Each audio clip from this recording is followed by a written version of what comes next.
Hello, this is Senator Patrick Brazeau. On October 19th in Rockland, Ontario, I will be refereeing a triple threat match for the Canadian Championship. And here I'm about to do an interview for the Hannibal TV for this event.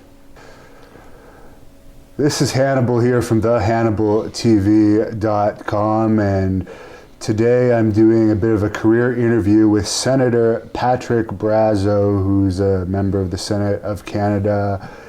He's also been involved in the wrestling business as a Great North Wrestling official. He's a martial artist, former boxer. He's boxed the current Prime Minister of Canada, which we will get into. But first of all, how are you doing today? I'm very well, thank you. What was your childhood like growing up in Maniwaki, your native, for anyone that might not be aware of this? Well, I had a pretty good childhood. I had good parents who taught us good morals and how to be decent human beings. Didn't come from a rich family. My parents were very hardworking and taught me that it's important to have ambitions in life and to go after your goals. So I had a pretty good childhood, but having said that, I did, when I was young, go through a lot of discrimination because as a First Nation citizen, I lived off reserve, and so in the eyes of many of the community members on reserve, they saw me as not Indian enough because I didn't live on reserve, and towards the people living off reserve, the non-native citizens, they saw me as too Indian. So I lived a little bit of discrimination, but I managed to surpass that and work hard to get to where I am today. And what was your sporting background like when you were young? I've heard you were in martial arts. I was in martial arts. I started off playing a lot of hockey, but then got into martial arts when I was around 11 years old, and got my black belt when I was 16. So I reached my second degree black belt, but to be quite honest, I haven't practiced in quite a number of years. And when did you start being interested in wrestling? You told me before you're a lifelong wrestling fan. Well, I've been since I was a very young kid. I used to watch the Rougeaus, on Quebec TV. Then obviously when WWF at the time came out and started airing their shows, obviously guys like Hogan and Rowdy Piper, and the list goes on and on. But I was always a fan, and as a kid I had all the figurines with the ring, and I used to play a lot with my wrestling figurines. So I've always been a wrestling fan. Did you ever go to any of the live events? I did in my hometown in Maniwaki, where there was some, and I remember at one point I managed to convince my uncle to bring me to the Super X here in Ottawa to see Hulk Hogan compete. So that was quite something for me at the time. I think I was around 9 years old or something. Who was he wrestling on that one? I forget the name offhand, but he used to be just a normal heel, just like a lower name character, but the name escapes me right now. Was it in the indoor arena? No, it was actually outdoors on the football field during the Ottawa X at the time. Oh, wow. Yes. So they were getting good crowds in those days, I guess. They sure were. What made you join the Navy Reserves?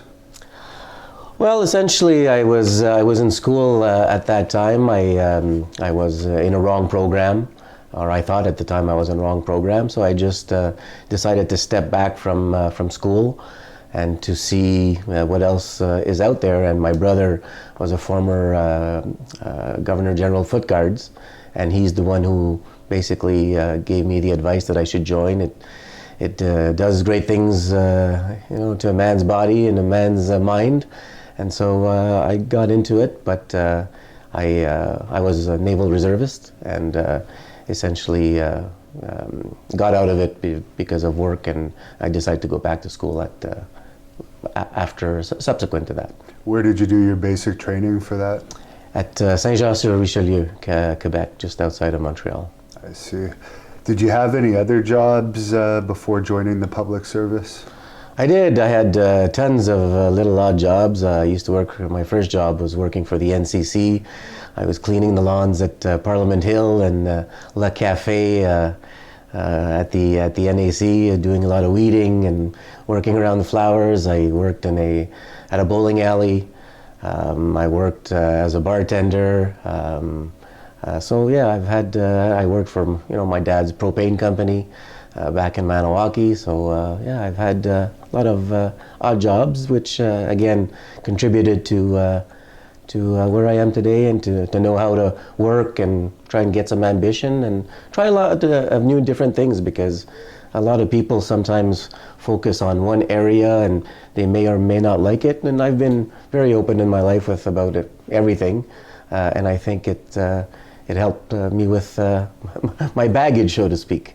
You're a reporter too, I guess, various times in your life. You've written articles and so forth. Well, I've tried. Obviously, I was denied accreditation for that, so that didn't work out, and it's probably a good thing that it didn't work out. But having said that, I've written quite a few articles in the last few years. How did you get involved with the Congress of Aboriginal People? Actually, that was back in 2001. At the time, I was a summer student. I was doing civil law at the University of Ottawa, and so they hired me as a summer student to do research. And at the end of the term, because of family reasons, I decided not to go back to school, and so I had applied internally as a coordinator position within the organization. And in 2004, I won. I presented myself as vice chief. I was duly elected vice chief of the organization. In 2006, I became the national chief. So my ascension was pretty quick within the organization. But obviously, it was worthwhile, and it helped me build some connections. On Parliament Hill at the time, it was a Liberal government, and then we know that a Conservative government won in 2006, and so the rest is history. And you had a match with the current Prime Minister Justin Trudeau before he was Prime Minister, and it was an amateur boxing match. How did that whole situation come about, where it was brought up for you guys to get into the ring together? Well, actually, it was myself one day who went for an interview at Sun News TV, and it was the hairdresser who basically asked me if I'd be interested in boxing Justin Trudeau for charity, because from what I know, she was a friend of his, and I didn't wait 5 seconds. I immediately accepted. Not necessarily a fan of the guy. I wasn't at that time. So I immediately accepted, and we went through the boxing match, and to make a long story short, he beat me. I underestimated him.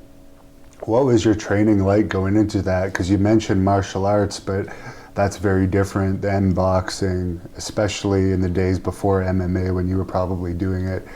It wasn't really a style that would really teach you a lot about boxing. Well, unfortunately, that's what I quickly learned. Like I said, I underestimated the fact that Trudeau had 20 plus years experience, and I had 4 months to train for the boxing match. But I thought I was going to easily win, because I didn't think that. I thought he was frail. I thought he was weak. But when the bell rang during the first round, I took it as somewhat of a street fight, and I went to go for a quick knockout, which I think most Canadians at the time wanted that to happen. And what happened was I quickly got winded, and for the second and third rounds, I absolutely had no more wind, even though I had it mentally that I knew what I had to do, but my body was just not following what my mind was telling me. So I was severely winded. Do you think that match played a little bit of a role in getting him elected as Prime Minister, because it showed a bit of a toughness side? You mentioned he looked a bit frail. He has kind of a pretty boy image, but he did show some grittiness in that match. Well, he just showed that he had more better cardio than I did. But again, having said that, and I've said this before, I don't believe that had I won back in 2012 against Trudeau, that he today would be Prime Minister. And why do you want to fight him again? You've made some challenges recently through your Twitter and other sources. What makes you think he would even consider having a rematch with you now, and what would be different in the outcome now? Well, the outcome is I would win. He would not beat me twice, because now, 7 years later, I know exactly what I would need to do to win. But having said that, I think that I'm hoping to get a response, because I think I deserve a rematch. And I'm not suggesting that we're anywhere close to being good boxers or even fair boxers, but even the best boxers in the business were always awarded a rematch. And so why Trudeau would not afford me a rematch is beyond me, but I did put that out because of the recent things that we've seen from the current Prime Minister in terms of the way he treated another Indigenous woman in Jody Wilson-Raybould, who's a lawyer, and the way he treated a former doctor in Jane Philpott. He's a drama teacher, but he seems to know better than anybody else, and he seems to moralize people, and I'm not supportive of that. So I'm looking forward to at least a response from him. Well, I think if he doesn't get reelected, you might have a chance of that rematch, but if he is, probably not, because I don't think he's going to have time to train for any boxing matches.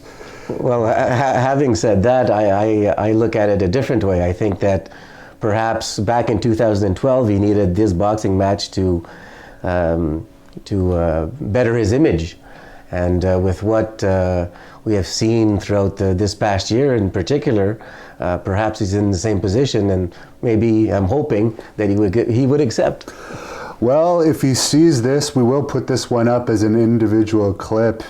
If he sees this, what would you tell him? Just give me a rematch and let's get it on. Now, going into your Senate of Canada term... I was the third youngest in history. I believe, just off the top of my head, that the two individuals prior or younger that were named younger than me were 32 and 33 respectively, and when I was named I was 34. What were your main professional objectives at the time of getting on with the Senate? Well, it was to bring more awareness and to try and do something with on the Indigenous agenda for First Nations people, Métis and Inuit, and looking towards replacing the single most racist pieces of legislation in the world, which is called the Indian Act. And because this act is what basically dictates from birth to grave First Nation citizens, in particular, living on reserve. And why to this day we've had many conservative and liberal prime ministers and have done very little. And the only time we've seen movement is when there's been Supreme Court decisions. And so when I was named, I was young, I was ambitious, but I was a very impatient person. And that angered a lot of people because I was impatient. I wanted things to be done yesterday. And unfortunately in Parliament, that's not necessarily the way things work. So it still remains a work in progress.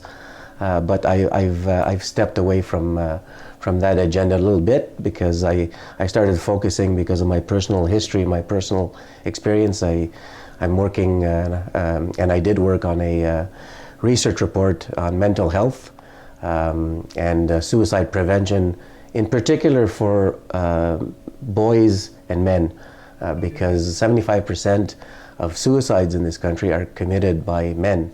And so the research that I've conducted shows that there's very little support groups or support for men and boys as compared to women and girls. So it's not perfect, but I issued that report about a month ago. So it was a year in progress. And I notice when I'm in the U.S., you always see signs for for Indian casinos and various Indian markets and things like this. So it seems in the US, they don't mind, Indigenous people don't mind being called Indians. In Canada, that seems almost like a racist term. What are your views on that term? Well, personally, I've never minded being called an Indian. I mean, it's what I grew up with. But now times have changed, and now we're using more of the term Indigenous to be politically correct, and not just politically correct, but to be more all-inclusive and less abrasive, so to speak. On a personal note, I never minded. I mean, it's not the Indigenous Act of Canada that we have. It still remains the Indian Act of Canada. And what has been your biggest criticism so far of the federal government's relationship with First Nation communities and the Aboriginal population in general?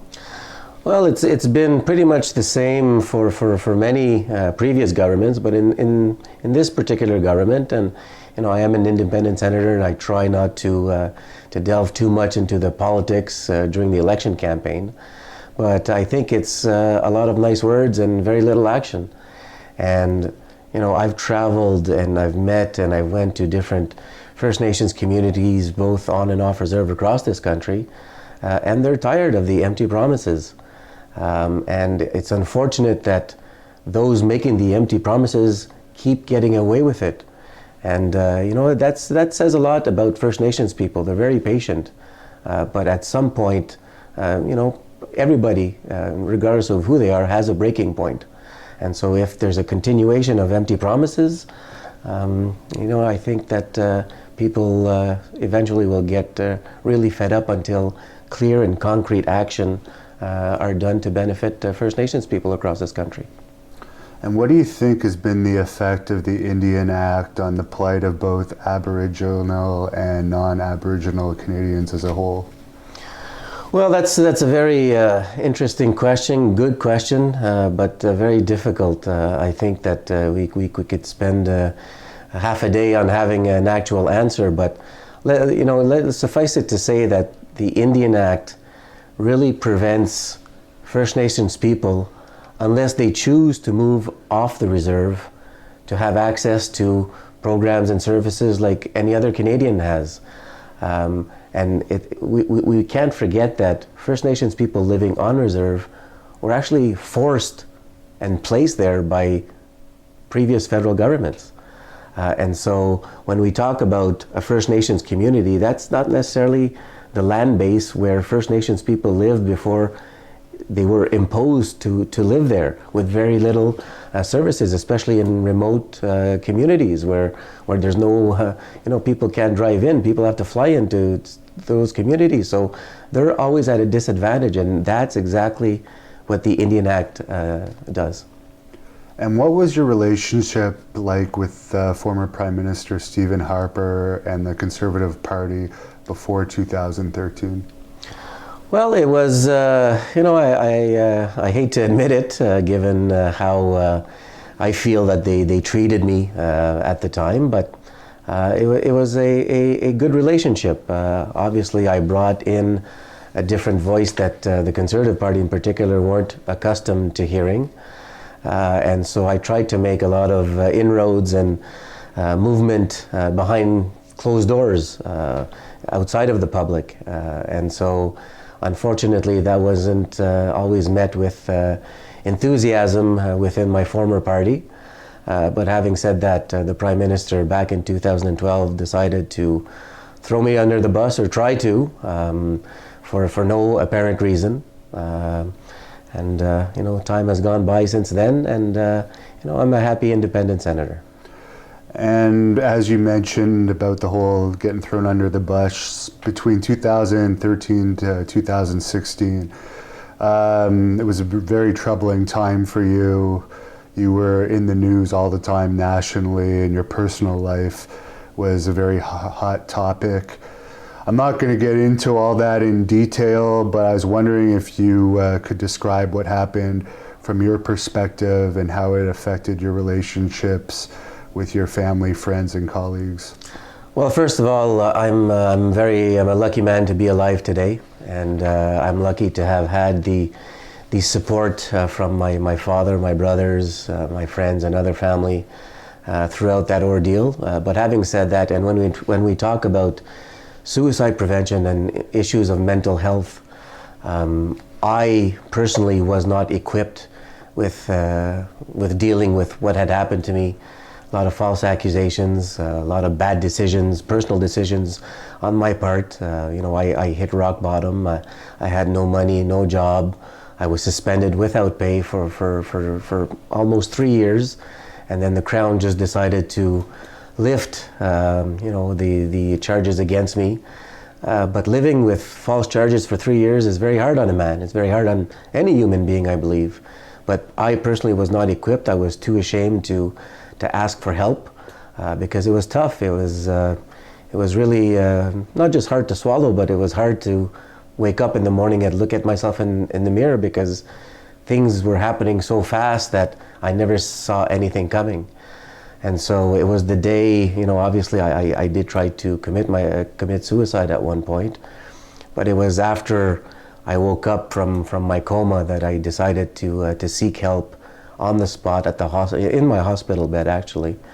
And from that point forward, it's obviously been a long process, but I've got, I have a good circle of professionals around me, and I'm well today. But having said that, it was tough, and I would never wish that upon my worst enemy. And you have had in the past, obviously, some alcohol problems. Lots of people of all races have them, but it seems like with Indigenous people, that is an issue. In my experience too, I've noticed it, particularly when I lived in Alberta.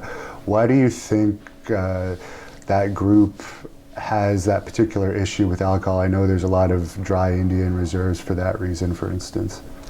Well, look, some may look at that as some sort of stereotype, but at the same time, it is a fact. I mean, and let's not forget that alcohol is something that was introduced by non-native people to the native population.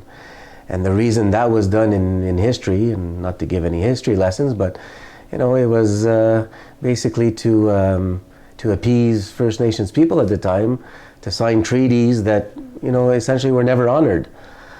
So this remains a problem in many communities, and let's not forget what a lot of First Nations people have lived through in terms of residential schools, in terms of the imposition of the Indian Act, in terms of the federal government's control and provincial government's control over the lives of the first inhabitants of this country.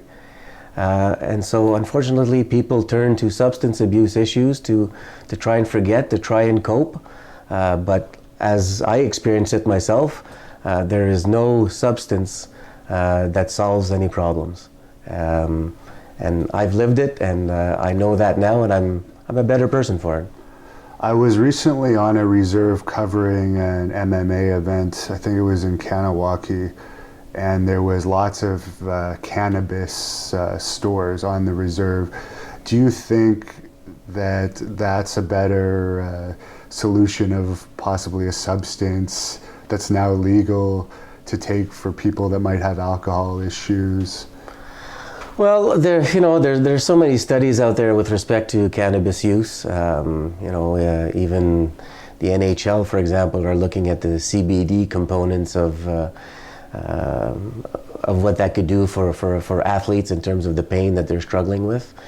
But the fact is that First Nations communities, because they're so they have a stranglehold by governments, they're looking at any ways and means to develop their own economies, and unfortunately that's one of the ways. But having said that, it is legal now. I mean, there are stringent rules and laws around that, and time will tell if there's going to be any benefits or if it'll be detrimental to First Nations people. But I respect people's choices in wanting to open up business as they seem fit, as long as there's no health repercussions or any other dependency issues subsequent to that. Did you have any issues with the legalization of that, although it is fairly strict legalization. It's not like you can buy it at your grocery store yet. No, well, actually, during the whole debate, unfortunately, I was ill, but am okay now. I've had health problems for the last couple of years, which at sometimes were pretty scary, but everything seems to be under control now. But when the vote came for the legalization, I was unfortunately not there for the vote. And we both actually, through different time periods, worked at the same gentleman's club. We won't get into the name of it or anything, but you only worked there for an extremely short period of time, and it made so much news, and there was a big hoopla over it. You've said yourself you didn't have a job at the time. What did you think of the big deal that was made out of that? I understand you were the daytime manager. And how was your brief experience working there overall? Well, look, at that time, I had applied, because I was suspended from the Senate, I had applied for many jobs, and unfortunately, when you have a label of fraudster, not too many people will touch you or take a chance on hiring a person like that. And so I had a very rough time. I had no income coming in. And then that opportunity, because of a friend that I had in common with the owners, basically made a pitch, and they were open to the idea. And before I made a decision, I talked with my family and basically said, I have to feed my kids here, and time is pressing. And so I took advantage of the opportunity, and I'm very thankful to the owners for giving me that opportunity at that time. It may not have been the best career choice for a sitting senator, but at the same time, I had to feed my family, and so my stint there was less than 2 months, I believe. But I have to admit that I like the experience, and obviously that's in the past now. And how is it being an independent senator versus being affiliated with a political party? Well, independent senator, I'm glad that I'm an independent senator. But having said this time sometimes it gets difficult, because people always like to be part of a team, and I was formerly part of a team, and now there's a different dynamics in terms of the new senators who are being named, who are supposed to be partisan, but we'll see how really partisan they are unless and until they form the opposition. Then we will see if they're truly partisan. But my working relationship with, I would say, most of my colleagues is fair and is good. But it's a different dynamic, because before my suspension I was part of a team, and when I was reinstated I was now an independent. So it takes time to get accustomed to, but there's a lot more flexibility. And at least now I don't take orders from anyone. And what are some of the causes that you hold most dear to you right now? Well, again, like I mentioned previously, it's the issue of mental health and suicide prevention, because I think that a lot of politicians like to say nice things about what they're doing with respect to trying to tackle this issue, but I haven't seen anything concrete. I haven't seen no monetary figures strictly dedicated to trying to make a difference. And so now, like I said, I worked on a research project for about a year, which I released last month. And now I'm also volunteering on a foundation which has the best psychiatrists and psychologists probably in the country, as a board member of that foundation. And they're looking at helping First Nations kids cope with a lot of the trauma that they are going through in terms of residential schools and the whole issue of the Indian Act. And so I'm quite busy working on mental health for young boys and men, because I think it's very important. And we've all seen the pictures and videos of you in the Montreal Canadiens hockey sweater. Why the Canadiens over the Senators? I'll agree with you on that topic, but what's your personal reasons? Well, look, when I started watching hockey at about 3 years old, and it was just the Canadiens logo jersey at the time that I was just fascinated with. The bleu blanc rouge, and obviously Montreal has won a few more cups than than the Ottawa Senators, so it's pretty easy to be a Montreal Canadiens fan. And I personally don't think the Senators will ever win the cup. What's your opinion on that? Well, it doesn't look so good. It looked good back in 2007, I believe. Not so good these days. But having said that, looking at the young players right now, I know that they basically dismantled the team that played against Pittsburgh in Game 7 a few years ago.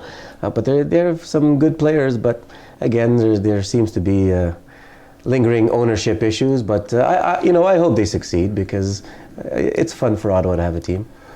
And this is a topic related to my channel. We are covering unidentified aerial phenomenon topics, and the Senate and Congress in the States, there has been some involvement on that topic of UFOs, and the US Navy has recently released videos of fighter pilots, videos of not necessarily extraterrestrial vehicles, but unknown vehicles, or they could be missiles in their airspace that seem to possess propulsion and speeds that we don't know about yet. I'm just curious, I know this doesn't seem to be a big topic in Canada as it is in the US, but what your opinion on that is? Well, until I see something, I tend not to believe it. I'm not a conspiracy theorist whatsoever, but obviously the whole topic and the whole discussion, and it's not just new, it's been going on for many decades, which it's always interesting. But like I said before, I actually see it with my own eyes. It's very difficult to believe the whole discussion surrounding that. But who knows? Maybe one day we'll be surprised. And I understand you've decided to go back to school. What are you going to be studying, and what do you hope to do with the education? Yes, well, like I mentioned earlier, I was back in the early 2000s. I was doing civil law at the University of Ottawa, and had completed 2 years out of the 3-year program. And so, but because of work and family-related issues, I basically stepped away. But now, at the young age of 44, I'm looking back to, trying to finish my law degree. But I have to start over, and so we'll be doing that slowly, one course at a time. And what would you like Canadian people to know about you that they might not know about you now? Well, I think most Canadians, perhaps not the partisan political Canadians, but I think most Canadians know that I'm a straight shooter. I'm an honest person, and if they don't know that, if anything else, I'm as honest as they get. Sometimes the way I have said things in the past and the way I say things is pretty blunt, and people may or may not like that. But I'm as far as being, a calculating politician. I'm a straight shooter. And your favorite movie, food, and book? Favorite movie, obviously, the Rockies. I was born in that era. I'm a huge Sylvester Stallone fan. Any movie of his, except Stop or My Mom Will Shoot or something. I did particularly like that one. Or Rhinestone with Dolly Parton, but I'm a huge Stallone fan. And the other question was food and book. Food, got to be spaghetti. I'm actually a pretty good cook. My mom was a cook, but I like a good spaghetti sauce, especially at this time of year in the fall season. And a book, I don't have any favorite particular books, but I do read a lot of autobiographies of former politicians, and to that end, I hate to admit it, but I did like Brian Mulroney's biography. And I won't ask you your favorite wrestler because I already know it's Hannibal. And any favorite politician that you look up to, you maybe aspire to be like? Well, not particularly. If you would have asked me that question 10 years ago, it would have been me 10 years from now, because I had aspirations to, when I was formerly in the Conservative Party, to perhaps run for the leadership of that party. Now, whether I would have won or not is a different story, but at least to have an Indigenous person run for a political party, that was my ambition at the time. But that went up in smoke with a certain party trying to throw me under the bus. But I tend, there's no politician in particular, but I do like politicians who, as an example, go into a campaign, make promises during the campaign, and once they win, they actually fulfill what they said they were going to do. So any politician that are to the word and essentially don't lie, and don't lie to buy votes, I respect that. And for the fans watching this, probably not a lot of wrestling fans will sit through this whole thing, but Mr. Brazeau is going to be appearing October the 19th at the Jean-Marc Arena in Rockland for the Great North Wrestling event. He'll be the special guest referee. The Triple Threat Canadian Championship match Saturday, October 19th at the Jean-Marc Lalonde Arena in Rockland between, of course, the champion Wes Briscoe versus Jeremy Prophet, who you have some history with, and Max Testosterone, former champion. What made you want to reapply for a referee's license? You're a busy man, you're back full-time with the Senate, and now you're coming back to Great North Wrestling. Well, look, I've always been a wrestling fan since I was young. I like any types of challenges. And having said that, I guess I was suspended as a referee for 2 years, and similar to my day-to-day job, which I was suspended. No reason why in both cases, but I purged my time, and I'll be back October 19th to referee the Triple Threat match. Now, you do have a past connection with Jeremy Prophet.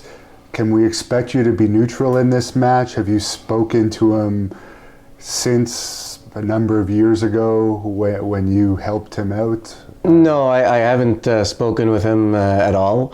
And I'm going into this being totally impartial, like I am in my day-to-day job as an independent Algonquin Senator of Canada, and I look forward to that. But I will be impartial. And for Wes Briscoe, are you familiar with him at all, or his family's history in the wrestling business? Obviously, I do. I was a big WWF/WWE fan, so I'm quite knowledgeable in the characters that will be there. And you have been to Rockland before. You didn't get exactly a warm reception the last time. What are you expecting from the people of the city? And of course, it's only 20 minutes outside of Ottawa. How do you expect the fan reaction to be to your appearance? Well, I think, like in most cases, it'll probably be more antagonistic than anything else. Fact is, I am a politician, and people don't tend to like politicians very much.